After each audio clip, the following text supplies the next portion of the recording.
ज्या पुतळ्याचं अनावरण या देशाचे पंतप्रधान करतात त्या पुतळ्याचं काम निकृष्ट करावं आणि 8 महिन्याच्या तो पुतळा पूर्णतः कोलमडून खाली पडावा, म्हणजे हे शिवप्रेमीचा किती मोठा अपमान आहे.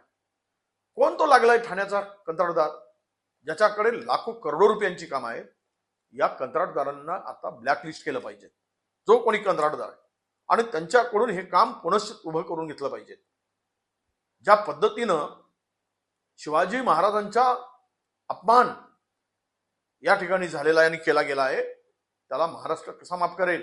ज्या पुतळ्यामध्ये कमिशन खाऊन, कमिशनखोरी करून, निकृष्ट बांधकाम करून समस्त शिवप्रेमीचा अपमान करणाऱ्या या नालायक लोकांना आता धडा शिकवण्याची वेळ आली आहे. मी आवाहन करतोय, जर तुमच्यामध्ये दम असेल तर त्या कंत्राटदाराला लगेच FIR दाखल करा, त्याला ब्लॅकलिस्टेड करा आणि त्याच्याकडून सर्व काम पुनश्च पैसे वसूल करा, नाहीतर पुतळा पुन्हा महाराजांचा उभा करा.